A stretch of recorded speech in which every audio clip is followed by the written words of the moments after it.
नमस्कार, मैं हूं आपके साथ इश्तियाक अहमद और आप देख रहे हैं न्यूज़। स्वागत है राजस्थान के खास बुलेटिन में।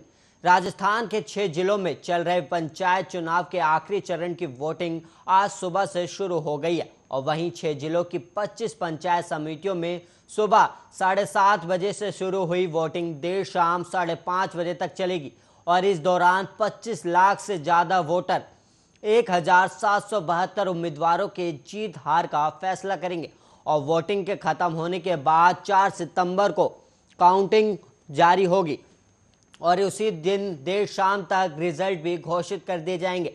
राज्य निर्वाचन आयोग से मिली रिपोर्ट के मुताबिक इससे पहले फर्स्ट फेज में 62.36% और फेज सेकंड में 65.88% वोटिंग हुई थी और तीसरे फेज में भी अच्छी वोटिंग की उम्मीद जताई जा रही है। जयपुर, जोधपुर, भरतपुर, सवाई माधोपुर, दौसा और सिरोही जिले की 25 पंचायत समितियों के 507 सदस्यों के लिए 1772 उम्मीदवार मैदान में और इनके अलावा इन पंचायत समितियों में आने वाले जिला परिषद सदस्य के लिए भी उम्मीदवारों का आज भाग्य तय होगा। और वहीं आज तीसरे फेज में 3,547 मतदान केंद्रों पर 25,78,470 मतदाता वोटिंग कर रहे हैं। राजस्थान में 4 महीने 18 दिनों के बाद के इंतजार के बाद आज से स्टूडेंट्स के लिए फिर से स्कूल खोल दिए गए और आज खुले स्कूलों में फिलहाल सिर्फ कक्षा 9वीं से 12वीं तक के छात्रों को ही ऑड इवन फॉर्मूले पर प्रवेश दिया गया और उन्हें सोशल डिस्टेंसिंग के आधार पर क्लास में बिठाया गया और इससे पहले स्टूडेंट्स का टेम्परेचर चेक कर उन्हें स्कूल में प्रवेश दिया गया और टीचर ने गर्मजोशी से उनका स्वागत किया। लंबे समय बाद खुले स्कूलों में फिलहाल 40% स्टूडेंट्स को ही हर दिन क्लास में बुलाया जाएगा और स्कूल प्रबंधन द्वारा ऑड इवन फॉर्मूले को अपनाया गया है और हर दिन अलग बैच के आधार पर बच्चों को पढ़ाया जाएगा। फिलहाल छात्रों का स्कूल आना अनिवार्य नहीं किया गया और ऐसे में छात्र घर बैठे भी ऑनलाइन शिक्षा ले सकेंगे और वहीं जो छात्र स्कूल आ रहे हैं वो विदाउट यूनिफॉर्म भी आ सकेंगे।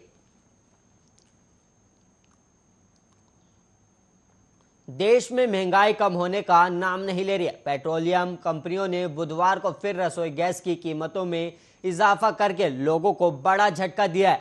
15 दिन के अंदर ये दूसरी बार रसोई गैस की कीमतें बढ़ी हैं और कंपनियों ने आज रसोई गैस की कीमतों में 25 रुपए प्रति सिलेंडर जबकि कमर्शियल उपयोग के सिलेंडर की कीमतों में 75 रुपए की बढ़ोतरी की है और इस बढ़ोतरी के बाद आज से रसोई गैस 863.50 रुपए की जगह 888.50 रुपए में मिलेगी जबकि कमर्शियल सिलेंडर 1,640 रुपए के स्थान पर अब 1,715 रुपए में मिलेगा और साल 2021 के शुरुआत से लेकर अब तक रसोई गैस की कीमतों में ये 7वीं बार बढ़ोतरी की गई है।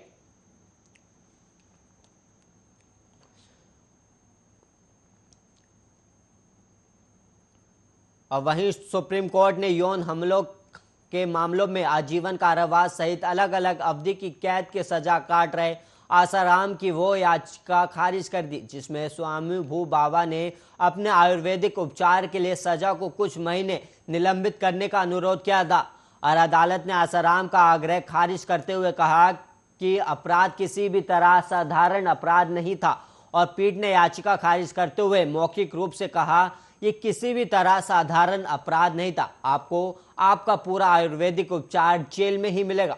और वहीं आपको बता दें कि इससे पहले आसाराम की याचिका पर जून में सुप्रीम कोर्ट ने नोटिस जारी करते हुए 1 हफ्ते में राजस्थान की सरकार से जवाब मांगा था और आसाराम ने राजस्थान हाईकोर्ट के उस फैसले को चुनौती दी थी जिसमें उनके बेहतर मेडिकल इलाज के लिए उनकी सजा के अस्थायी निलंबन की मांग ठुकरा दी गई थी।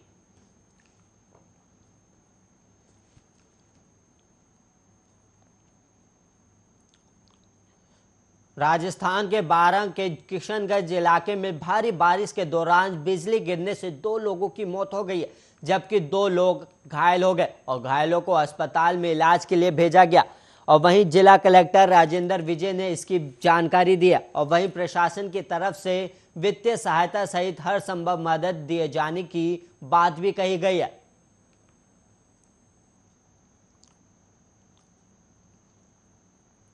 जयपुर के मोहाना थाना क्षेत्र में एक व्यक्ति की कथित रूप से पीट कर हत्या कर दिए जाने का मामला सामने आया है, जबकि उसके साथ रह रही एक महिला गंभीर रूप से घायल है। और वहीं मोहाना थाना क्षेत्र में मंगलवार को एक चाय की दुकान के पास फुटपाथ पर झारखंड की एक महिला के साथ अवैध संबंध में रह रहे एक व्यक्ति की पीट कर हत्या कर दी गई। मोहाना थाना के एसएचओ लाखन सिंह ने कहा कि महिला जो अलग अलग समय पर 3 अन्य पुरुषों के साथ संबंधों में थी और उनसे उनके बच्चे भी हैं और वो भी गंभीर रूप से घायल हो गया है। और वहीं एसएचओ ने झारखंड की रहने वाली 40 वर्षीय महिला की पहचान बसंती देवी के रूप में करते हुए कहा कि इस मामले में महिला के 2 पूर्व प्रेमी मुख्य आरोपी हैं। और एसएचओ ने बताया कि झारखंड से बसंती देवी अपने बेटे के साथ जयपुर आकर कन्हैया लाल रैगर के साथ रहने लगी थी और रैगर से उसके 3 बच्चे हैं। उसके बाद वह मुकेश नामक एक अन्य व्यक्ति के साथ रहने लग गई थी, जिसके साथ वो वर्तमान में रह रही थी। एसएचओ ने कहा कि इस रिश्ते से भी उसके 2 बच्चे हैं। और वहीं एसएचओ ने बताया कि महिला गुमंतु समुदाय की है और उन्होंने आगे बताया कि वो पिछले कुछ समय से तीसरे व्यक्ति मोहना धाकड़ के साथ रह रही थी। सिंह ने बताया कि बीती रात मोहाना क्षेत्र में उक्त तीनों शख्स ने एक जगह बैठकर शराब पी और उस दौरान झगड़े में कन्हैया और मुकेश ने कथित रूप से पत्थर से मोहानिया पर हमला कर दिया, जिससे उसकी मौके पर ही मौत हो गई।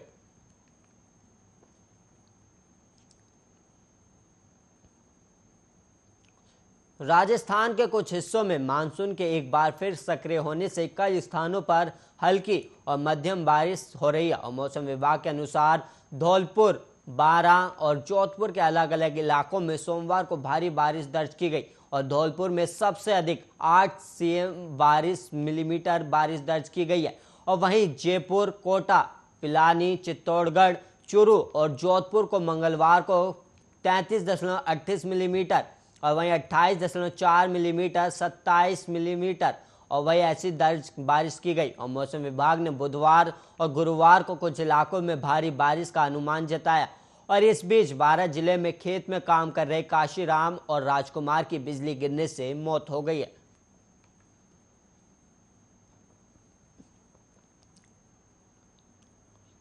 राजस्थान में मंगलवार को सुकून देने वाली खबर सामने आई। अगस्त पहला ऐसा महीना है जिसमें कोरोना से एक भी मौत नहीं हुई और राजधानी जयपुर में आज एक भी पॉजिटिव केस नहीं मिला और 17 महीने में पहली बार ऐसा हुआ है। और चिकित्सा और स्वास्थ्य विभाग से मिली रिपोर्ट के मुताबिक मंगलवार को राज्य में केवल 2 ही नए केस मिले हैं और ये अब तक सबसे कम आंकड़ा है।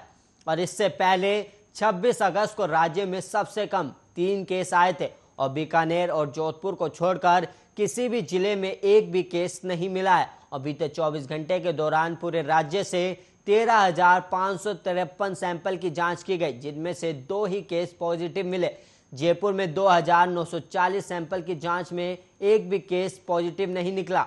और राजस्थान में कोरोना के एक्टिव केस 100 से नीचे चल रहे हैं। मंगलवार को कुल 14 मरीज रिकवर हुए, जिसके बाद एक्टिव केस कम होकर 97 हो गए। देश का दूसरा ऐसा राज्य है जहां एक्टिव केस की संख्या 100 से नीचे पहुंच गई है। एमपी और राजस्थान के अलावा 5 केंद्र शासित प्रदेश ऐसे हैं जहां 100 से कम केस हैं। इसमें लद्दाख, चंडीगढ़, लक्षद्वीप, दादर और नागर हवेली और अंडमान निकोबार है।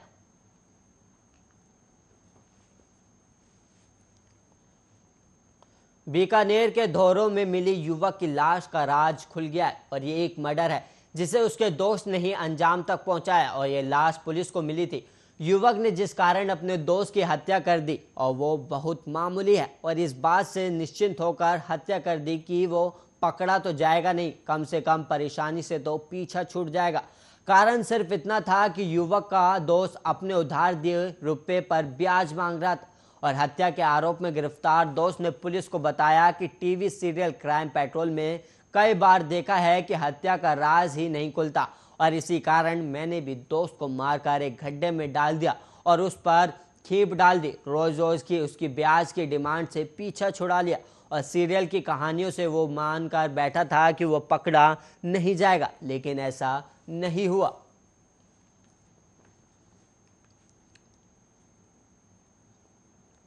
अफगानिस्तान से अमेरिका ने अपने सभी सैनिकों को बाहर निकाल लिया और इसकी वजह से तालिबान के लड़ाके बेहद खुश हैं। हवा में फायरिंग करके तालिबान ने जश्न मनाया।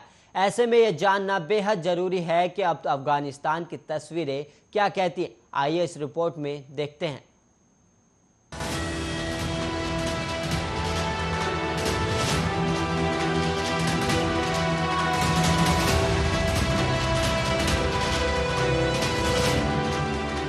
अमेरिका का आखिरी सैन्य विमान अफगानिस्तान से उड़ान भर चुका है और इसी के साथ अफगानिस्तान से अमेरिका की पूर्ण वापसी का काम भी पूरा हो चुका है। अफगानिस्तान में 20 साल तक चले सैन्य मिशन का इसी के साथ अंत भी हो गया। अमेरिका के सैन्य विमान ने काबुल एयरपोर्ट से उड़ान भरी। अमेरिकी रक्षा विभाग ने एक तस्वीर जारी की है जिसमें कहा गया है कि अफगानिस्तान छोड़ने वाले ये आखिरी अमेरिकी सैनिक है। इस संबंध में जानकारी देते हुए बताया गया है कि मेजर जनरल क्रिस डोनाहू हैं, जो अमेरिका के लिए काबुल से निकल रहे आखिरी C-17 विमान में सवार हो रहे थे। इस क्षेत्र में अमेरिका के शीर्ष सैन्य कमांडर जनरल मैकेंजी ने बताया है कि अमेरिका का अंतिम C-17 विमान मंगलवार आधी रात के तुरंत बाद ही अमेरिकी राजदूत के साथ काबुल से रवाना हो गया था। उन्होंने कहा कि जो लोग तय समय सीमा से पहले नहीं जा सके उनकी सहायता के लिए राजनयिक मिशन जारी रहेगा। जैसे ही अमेरिका का अंतिम विमान रवाना हुआ, काबुल एयरपोर्ट और काबुल की सड़कों पर तालिबान ने गोलियां दागकर जश्न मनाया। 14 अगस्त को तालिबान ने काबुल पर कब्जा कर लिया था, जिसके बाद बड़ी संख्या में लोगों को अफगानिस्तान से बाहर निकाला गया। जनरल मैकेंजी ने कहा है कि अमेरिका और उसके सहयोगी देशों के गठबंधन ने कुल मिलाकर लगभग 1.25 लाख नागरिकों को अफगानिस्तान से बाहर निकाला है। अब इसका अर्थ ये हुआ कि हर रोज करीब 7,500 से अधिक लोग अफगानिस्तान छोड़ चुके थे। अमेरिका के विदेश मंत्री एंथनी ब्लिंकन ने अफगानिस्तान से अमेरिका की पूर्ण वापसी के मौके पर कहा कि अफगानिस्तान से लोगों को निकालना अमेरिका के लिए बड़ी चुनौती थी। उन्होंने इसे बड़े पैमाने पर अंजाम भी दिया। एक सैन्य, राजनयिक और मानवीय अभियान इस पूरे मामले को बताया है। घोषणा के तुरंत बाद उन्होंने अपने संबोधन में कहा कि तालिबान को अपनी वैधता हासिल करने की जरूरत है और इस बात का फैसला इसी से होगा कि उन्होंने नागरिकों के प्रति अपने प्रतिबद्धताओं और दायित्वों को किस हद तक पूरा किया है। अमेरिका के विदेश मंत्री एंथनी ब्लिंकन ने कहा है कि सभी अमेरिकी प्रतिनिधि काबुल छोड़ चुके हैं और अमेरिका अब दोहा में अफगानिस्तान के लिए एक राजनयिक कार्यालय स्थापित करेगा। यह कार्यालय अफगानिस्तान छोड़ने के इच्छुक अमेरिकियों और अमेरिकी पासपोर्ट धारक अफगान नागरिकों को अफगानिस्तान छोड़ने में मदद करने के प्रयास को जारी रखेगा। आपको बताते चले कि राष्ट्रपति जो बाइडेन ने पिछले 17 दिनों में अफगानिस्तान से लोगों को निकाले जाने के अभियान में शामिल सभी लोगों को धन्यवाद देते हुए एक संक्षिप्त बयान भी जारी किया। आपको बताते चले जो बाइडेन ने एक संदिग्ध आत्मघाती हमला पर कथित अमेरिकी ड्रोन हमले में कई नागरिक मारे गए ये कहा है। इनमें 6 बच्चे शामिल थे और साथ ही अमेरिकी सेना के साथ अनुवादक के तौर पर जुड़े एक नागरिक भी थे। मारे गए लोगों के रिश्तेदारों का कहना था कि काबुल हवाई अड्डे के पास एक कार पर हुआ हमला गलत सूचना पर आधारित था। पेंटागन ने कहा है कि वह इसकी जांच अवश्य कराएगा। आपको बता दें कि पिछले कुछ दिनों में देश छोड़कर चले गए हजारों अफगानों के लिए आने वाले दिन अनिश्चितता और भय से भरे हुए हैं। उन्हें नहीं पता कि क्या वे अपनी मातृभूमि को फिर से देख पाएंगे या फिर नहीं। देश में रहने वाले 38 मिलियन अफगानों के लिए तालिबान किस तरह का शासन लागू करेगा, इसे लेकर भी संदेह और शंका है। डर है कि क्या वे उन कठोर नियमों और दंडों को वापस लाएंगे जो बीते शासन के दौरान उनकी पहचान बन गए थे। अफगानिस्तान के कई ग्रामीण इलाकों में लोगों का मानना है कि तालिबान पहले से कहीं अधिक खतरनाक हो गया है। आपको बताते चले कि महिलाओं और लड़कियों को थोड़ी सी स्वतंत्रता जरूर मिली है, क्योंकि पश्चिमी गठबंधन सेना ने शिक्षा को प्रोत्साहित किया था। लेकिन उन लड़कियों का अब क्या जो 20 सालों में आजादी महसूस करके बड़ी हुई है, जो अब मानती है कि वह जीवन नहीं जी सकती जिसका उनसे वादा किया गया था।